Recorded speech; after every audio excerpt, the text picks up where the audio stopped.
crescimento da igreja primitiva. Evangelizar para terminar, para a noite a gente avançar e falar de uma outra perspectiva. Método de crescimento da igreja primitiva: comunhão, propósito, humildade, fé. Vamos lá. Quinto lugar, visão estratégica. Segredo de crescimento da igreja primitiva: os apóstolos tinham visão estratégica. Eles não saíam desenvolvendo o ministério deles de maneira aleatória, inconsciente e inconsequente.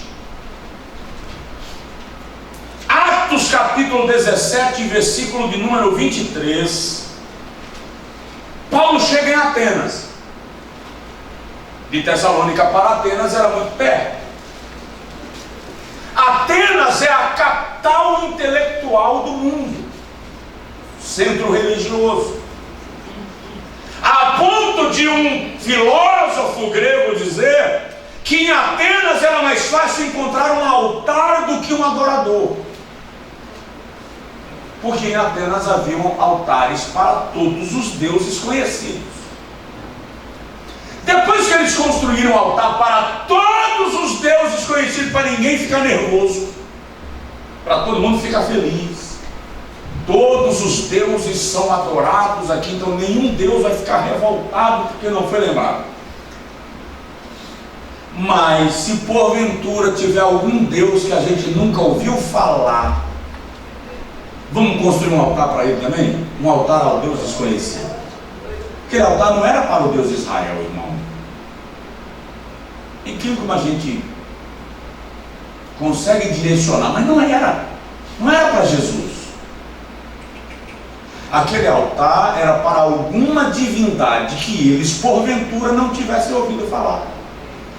Paulo é que teve visão estratégica suficiente para chegar lá, pegar o gancho e dizer assim: esse Deus a quem vocês adoram sem conhecer, eu quero vos apresentar. Então Paulo está dizendo assim: eu vou apresentar a vocês um Deus que vocês não conhecem ainda, e que é superior a todos os deuses que vocês já ouviram falar. O nome disso é estratégia. A inteligência de Paulo lhe leva para pegar uma deixa que eles deram e apresentar Deus. Aleluia. Aí Paulo sai de Atenas e vai para Corinto. Atos 18.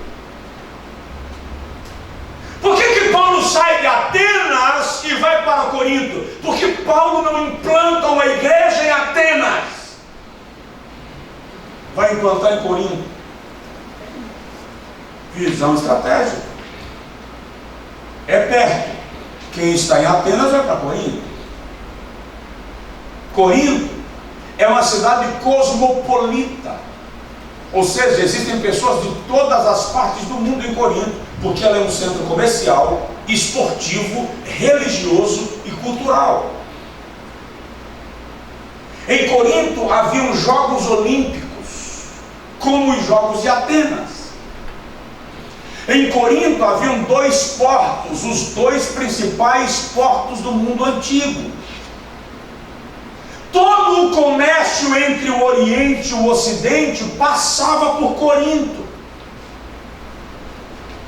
Grandes investidores do mundo tinham casa em Corinto, moravam lá e de lá faziam seus negócios. Em Corinto está o templo de duas divindades portentosas do mundo antigo: Afrodite, a deusa do amor e do sexo, e Apolo, também deus da volúpia. Adoradores do mundo inteiro vinham para Corinto adorar Afrodite e Apolo. Aliás, Corinto atraía pessoas de mais de 1000 quilômetros de distância. Se 1000 quilômetros de distância hoje é uma distância razoável, imagina há quase 2000 anos atrás. Então Corinto era uma cidade muito movimentada. Paulo vai para Corinto implanta uma igreja em Corinto. Para quê? Porque em Corinto ele evangeliza pessoas do mundo inteiro. E essas pessoas, quando voltarem para as suas terras, para as suas nações, vão levando a semente do Evangelho. Evangelizar em Corinto é como colocar fogo em capim seco, em pasto seco. Vai espalhar para todo lado por causa da sua influência global. Isso é visão estratégica. Paulo fica em Corinto 1 ano e meio evangelizando, doutrinando, implantando igreja. Vai e depois retorna, porque Corinto é um lugar onde Paulo precisa investir na igreja para dali expandir o evangelho. E diga-se de passagem, é uma cidade que dá muita dor de cabeça a Paulo. A igreja de Corinto é uma igreja problemática, extremamente problemática, até pela prostituição que corria solto lá em Corinto. Os adoradores de Afrodite, os adoradores de Eros vinham para Corinto, e a prostituição em Corinto chegava a ser uma religião. Era cultual. Era culto. No templo, nos templos de Corinto, prostituição era ritualística. Quando essas pessoas vão se convertendo, elas vêm para a igreja carregadas desses hábitos ruins. Então Paulo encontra em Corinto um camarada que estava dormindo com a mulher do próprio pai. Está lá no texto. Paulo encontra em Corinto a sodomia querendo invadir a igreja. Paulo encontra em Corinto gente que embebedava até no dia da ceia.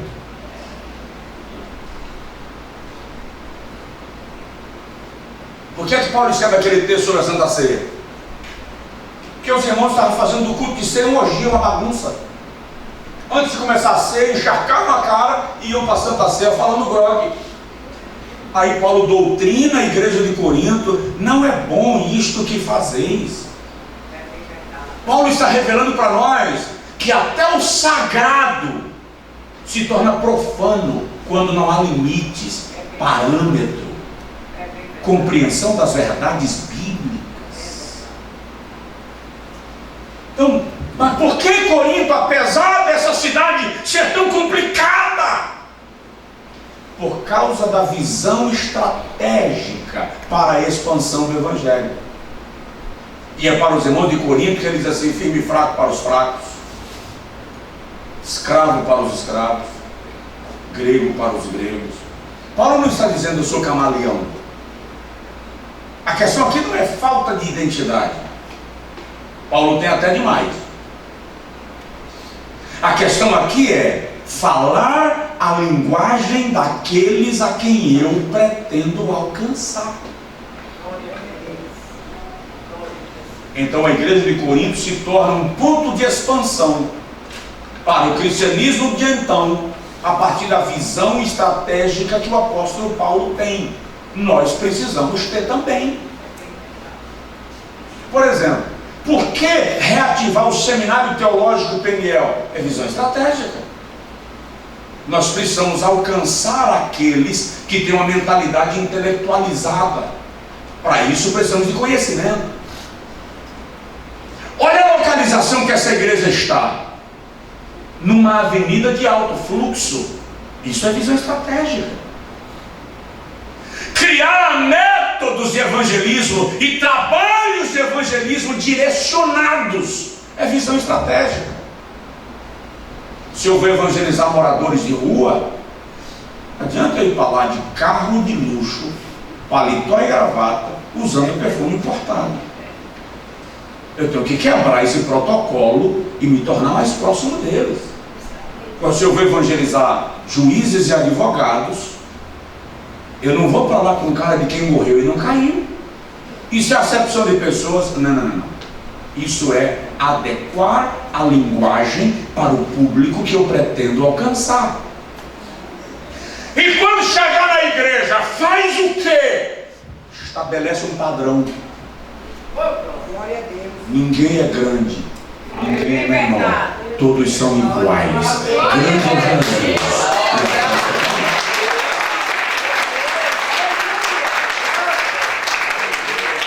Por isso que Timóteo, ele orienta as irmãs a não estarem com joias, com ouro. Que a Santa Bleia transformou isso num ponto doutrinário que já sacrificou muita gente e já mandou uns dois de volta para o mundo. Na verdade, Paulo estava observando ali o seguinte: por causa do Evangelho, as servas, as escravas estavam se convertendo, mas as senhoras também, as donas das fazendas também.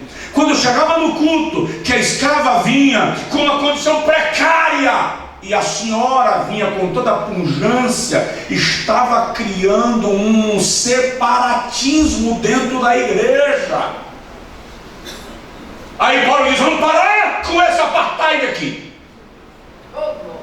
Aleluia. Ninguém vem aqui acima do padrão. Aleluia. Para quê? Para que ninguém se sinta humilhado, constrangido, pisado, porque a igreja é a noiva do Senhor Jesus. E não importa o seu padrão social ou o seu nível cultural, todos são ovelhas do mesmo aprisco, cujo pastor é Cristo. Alguém me entendeu? Diga amém. Isso é visão estratégica. E a igreja precisa aprender isso, precisa desenvolver isso. A gente não pode engessar e vai ter que ser desse jeito. Tem alguém com uma linguagem diferente da minha. É bem verdade. E eu preciso alcançar esse alguém também, porque esse alguém tem uma alma. Depois deixa que a própria palavra, o próprio Espírito vai trabalhando e vai trazendo, vai puxando para onde Ele quer. E o Espírito Santo sabe trabalhar.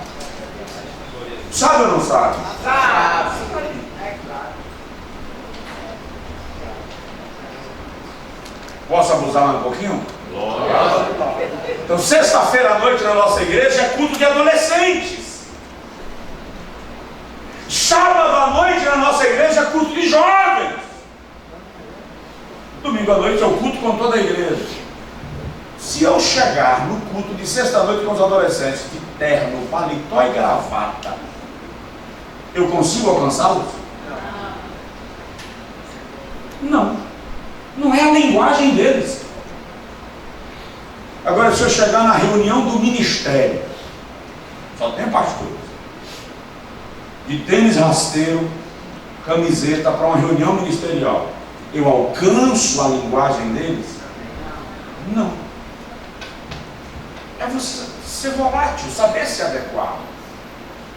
Isso é visão estratégica. É bem verdade. Se eu vou evangelizar motoqueiros, eu preciso identificar a linguagem de comunicação deles. Aliás, tem um livro, vou fazer propaganda sem ganhar merchandising, que todo casal devia ler. Aliás, todas as pessoas deviam ler para as suas relações pessoais e até interpessoais. As 5 linguagens do amor. É um livro escrito para casais, mas ele pode ser aplicado na vida, no dia a dia. Que você tem que identificar qual é a linguagem emocional do pastor Tavares. Se a linguagem emocional dele for diferente da minha e eu não falar na linguagem dele, eu não consigo me comunicar. Eu falo, mas não comunico. E é preciso identificar qual é a linguagem das pessoas com as quais nós vamos desenvolver. Você vai chegar lá no Juazeiro do Norte, pregar numa cruzada e esculhambar o Padre Cícero. Para quê? Por quê? Ganha o quê? É bem verdade. Você chega lá na cidade onde Maria é a padroeira e esculhamba a Virgem Maria. Para quê? É bem verdade. Com que propósito? Onde é que está a inteligência disso?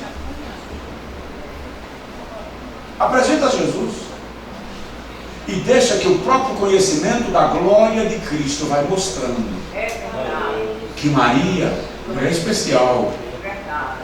mãe do Salvador, mas não é divina. Mas isso é o próprio Espírito Santo que vai revelando a partir da convivência com o Evangelho de Cristo. Visão estratégica. A igreja primitiva tinha. Alguém diz amém? Amém. Vamos pensar nisso. Meu pai foi levado a pastorear uma cidade no interior da Bahia, divisa com Pernambuco, próximo de Paulo Afonso.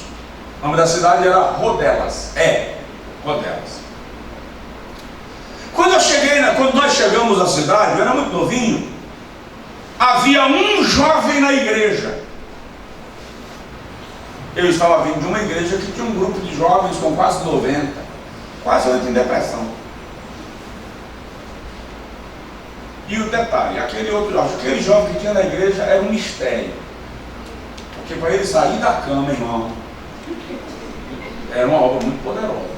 Era fácil tirar um paralítico da cadeira de roda do que tirar ele da cama.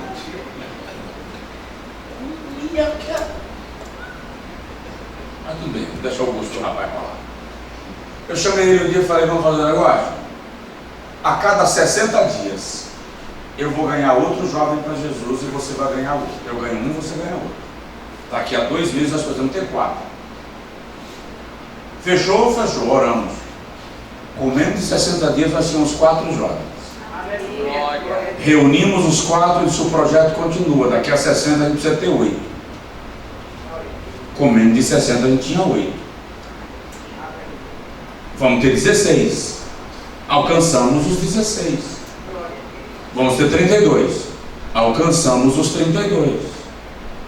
Com 2 anos e 10 meses, que foi quando meu pai saiu daquela igreja, nós deixamos lá um grupo com mais de 80 jovens congregando.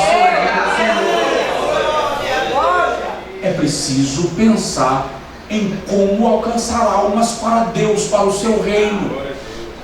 São formas de evangelismo. E nós precisamos desta visão de crescimento para que o nome de Jesus seja honrado e nós cumpramos o nosso propósito. Alguém me entendeu? Diga amém. Amém. Provoca aí o vizinho e fala para ele, faça alguma coisa. Vamos evangelizar idosos, pessoas da terceira idade. É bem verdade. Eu cheguei para um senhor lá da igreja com 82 anos e falei com ele assim, nós vamos fazer um projeto aqui para pessoas de melhor idade. O senhor para de mentir que 80 anos não é a melhor idade. A melhor idade é quando eu tinha 20.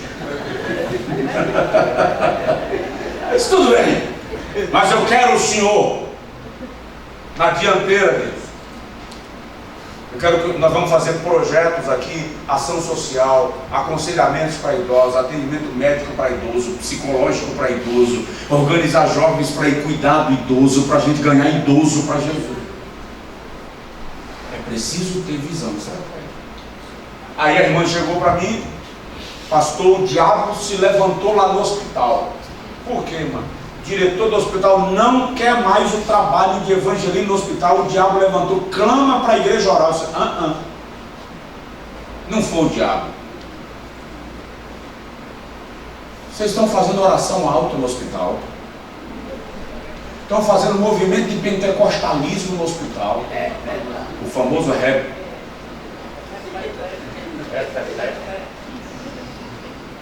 Então não é o diabo, irmão. Vocês não se adequam ao ambiente onde vocês estão. Se eu fosse o diretor do hospital, eu também ia proibir. Sangue de Jesus tem poder com o pastor. Quase chama o pastor de herege. Você precisa identificar o ambiente onde você está, irmão. É bem verdade. Glória a Deus. Se adequar a ele, o nome disso é lei de protocolo.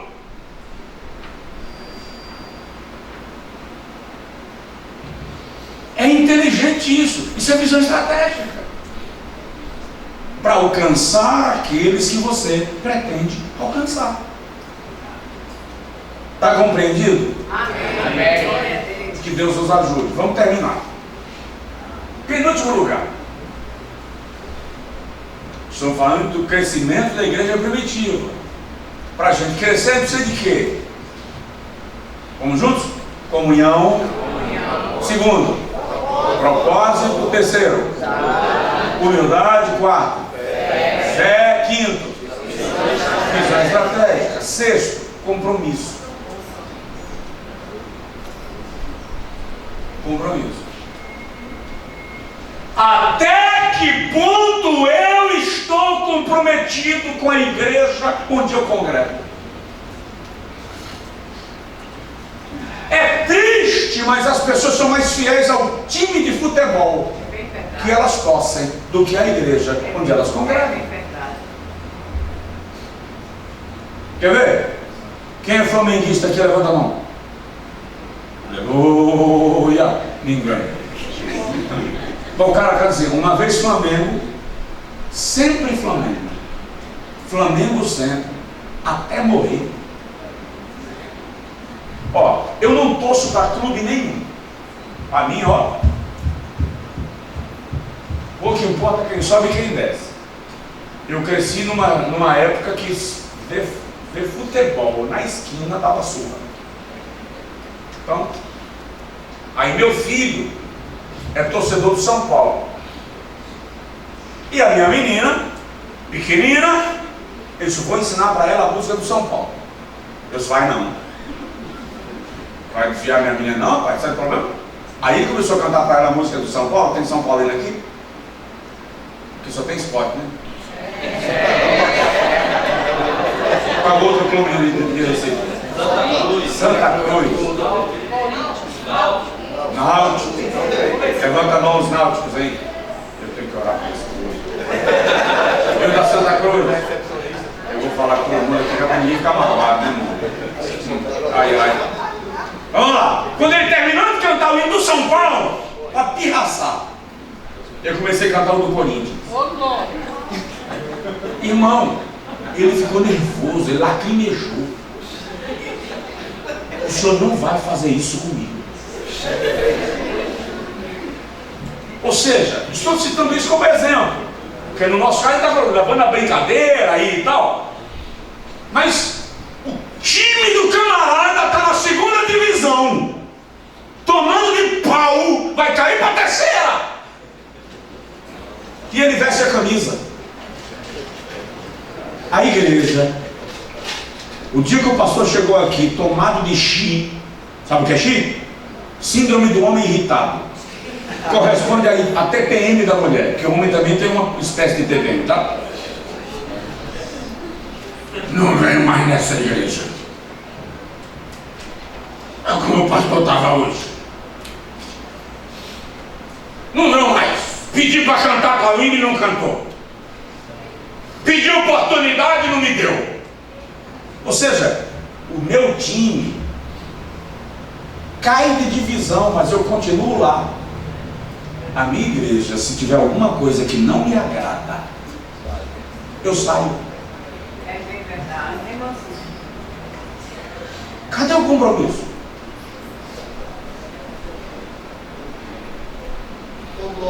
Aí eu acho que o versículo mais desaforado de Jesus, vocês conhecem essa expressão aqui em Pernambuco? Desaforo? Conhece, né? Então, o versículo mais desaforado de Jesus é o de Lucas 9:23. Na minha concepção, porque Jesus diz assim: se alguém quiser vir após mim. Isso aqui para mim já é um desaforo, porque é se quiser. Não estou chamando ninguém.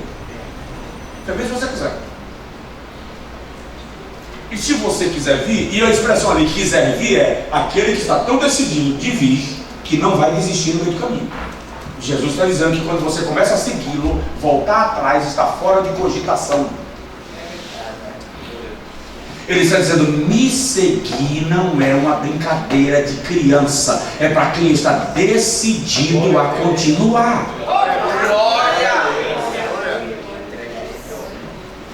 Então, se quiser e estiver decidido, negue-se a si mesmo. Olha a redundância, é para dar reforço, porque o negue-se já é suficiente para entender que é a si mesmo. Mas há uma ênfase, negue-se a si mesmo. Tome todo dia, cada dia, a sua cruz. E vem, cada dia. Diga comigo, cada dia. Cada dia. O nome disso é compromisso, irmão. Você não tira férias da fé. Você não tira férias da igreja. Não tira férias da vida cristã. Você tem compromisso. Glória a Deus. Você tem compromisso com a igreja onde você serve. É bem verdade. E se eu quero ver a obra crescer, eu preciso me comprometer com ela. É glória a Deus. E lamentavelmente muita gente não tem compromisso. E esse comprometimento tem que começar na liderança. Porque se o líder não se compromete, não pode esperar que o liderado seja comprometido. Glória a Deus. Alguém diz amém? Amém. A igreja vai crescer. Diga amém de novo. Amém. A igreja vai crescer. Amém. Mas eu Amém. preciso me comprometer com ela desde então. Eu acho engraçado, Jesus tinha umas ideias estranhas. Esses dias eu comentei com alguém, irmão, Jesus provocou a morte dele. Jesus dava umas pegadas fortes. Tava. Mas um dia Jesus está pregando o sermão mais duro dele. E o povo começou a se revoltar e foi embora. Tinha quase 5.000 pessoas no culto de Jesus. E levantaram, foi no meio do culto e foram embora. Houve uma divisão ali. Que todo mundo vai largando o pregador falando sozinho. Quando ele termina de pregar, só tem 12. João 6. Aí ele vira por 12 e fala assim: quer ir embora também? Querem ir também? Eu não sei se eu sou macho para isso não, meu irmão. Já foi embora a maioria. E ele olha para quem ficou e manda aí também. Você quer ir também? Por que Jesus está falando isso? Porque o que ele está dizendo é: só quero andando comigo aquele que está comprometido. Glória. Aleluia, glória a Deus. Ninguém é forçado a me acompanhar. Me acompanhe se quiser, mas se quiser me acompanhar, se comprometa. É bem verdade. Por isso que no Novo Testamento os irmãos iam se convertendo e sendo batizados, porque na compreensão da igreja primitiva, batismo é compromisso, é comprometimento. É a declaração de que a minha decisão é tão profunda que eu não pretendo voltar atrás. Vamos terminar. Último lugar para a gente concluir esse raciocínio e método de crescimento da igreja primitiva era a ação do Espírito Santo na igreja. Bem verdade. Aleluia. O Espírito Santo tinha plena liberdade de ação entre os crentes. Só que a ação do Espírito Santo para eles não estava relacionada apenas a um mover extraordinário, visível, àquela ideia das línguas e dos dons. O mover do Espírito também estava relacionado à operação do Espírito no indivíduo, para transformá-lo, para guiá-lo, para direcioná-lo. Aí a gente vê em Atos 2, quando o Espírito Santo desce sobre a igreja primitiva, no chamado dia de Pentecostes, que é dia das festas de Pentecostes em Israel. E esse movimento do Espírito acontece ao longo de toda a história da igreja.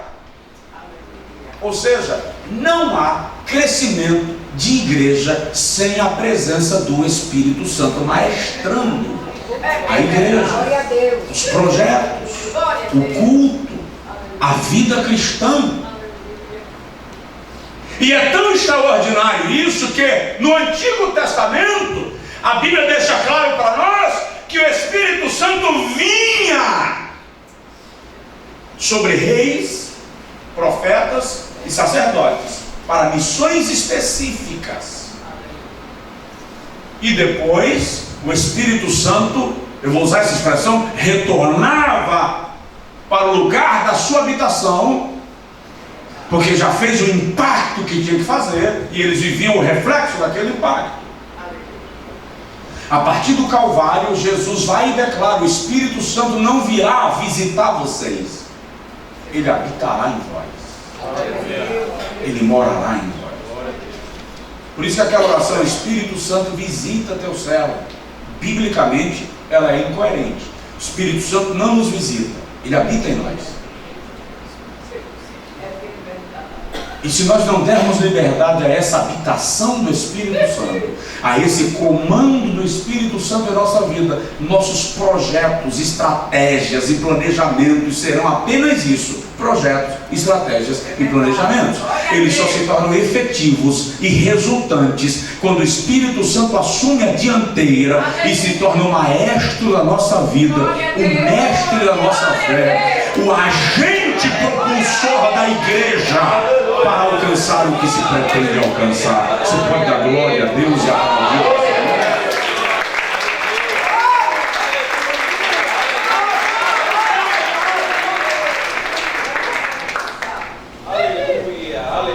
E é preciso lembrar, concluindo, que a ação do Espírito Santo na igreja não pode ser controlada por ninguém. É bem verdade.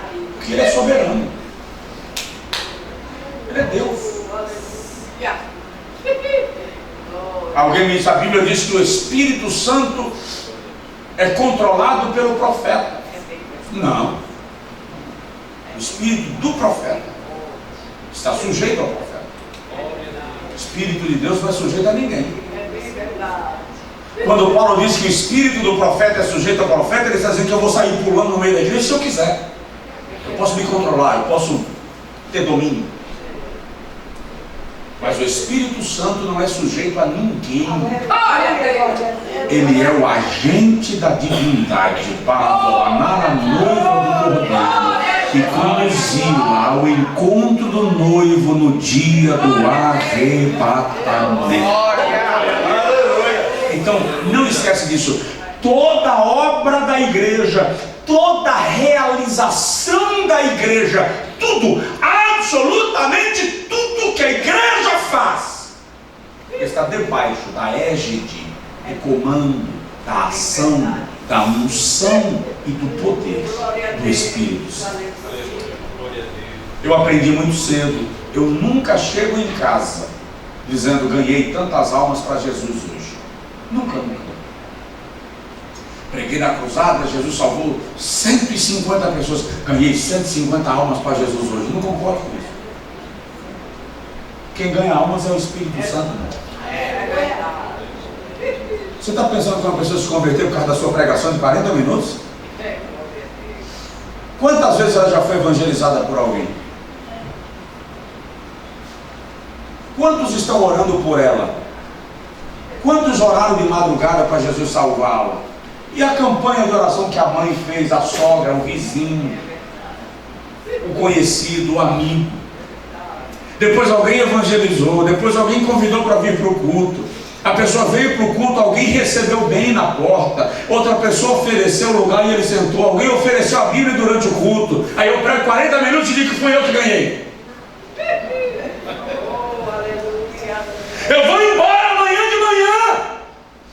E essa pessoa vai ficar aqui, alguém vai discipular, acompanhar, ouvir as angústias, amamentar, levar para o batismo, continuar orientando, pastoreando, aconselhando, e fui eu que ganhei. Preste atenção, a salvação de uma alma é uma operação de resgate. Existe um exército inteiro empenhado nisso, e o Espírito Santo é o grande comandante. Só a eternidade vai revelar o empreendimento para a salvação de uma alma. Amém? Então é obra do Espírito Santo, não é minha. Deixa eu concluir com um testemunho. Eu tenho um amigo, mora em São Paulo. Ele disse que foi convidado para pregar na Argentina. Conta esse testemunho, a gente serve. E ele disse que quando recebeu o convite, agendou, ele pensou: agora fiquei importante. conferencista internacional. Quando a passagem chegou, primeira classe. Aí, irmão, saí da prateleira de baixo e subi. Quando ele chegou em Buenos Aires, foram buscá-lo num carro de luxo. Levaram para um hotel muito bom. E ele disse que foi colocado na suíte presidencial do hotel. Ele disse que botou os travesseiros assim, suspendeu os pés e falou assim: eu sou o cara. Eu sou pregadorzão. De noite foi pregar. E aconteceu, o poder caiu. Jesus batizou no Espírito Santo. Poder, fez apelo. Quando ele fez o apelo, uma multidão veio à frente. Ele, yes! Terminou o culto, o pastor falou: vem cá, eu quero te apresentar um grupo de irmãos que moram numa casa de apoio da igreja. São todos idosos, cegos, mudos, uns não têm uma perna, não têm um braço. Ele disse a quantidade de irmãos, eu não lembro, eram mais de 100 irmãos que moravam nessa casa de apoio da igreja. E o líder daqueles irmãos, um senhor, chegou para ele, sem uma perna, e disse assim: nos últimos 30 dias, nós não dormimos, fizemos 30 noites de oração para Deus nos usar aqui.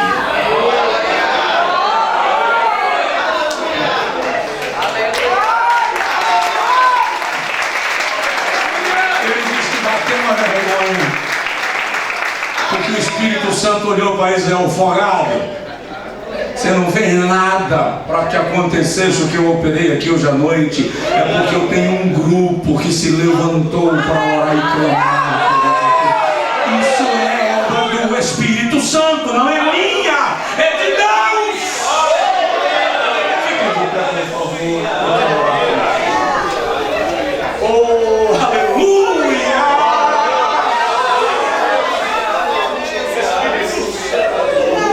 Nunca ignore a dependência do Espírito.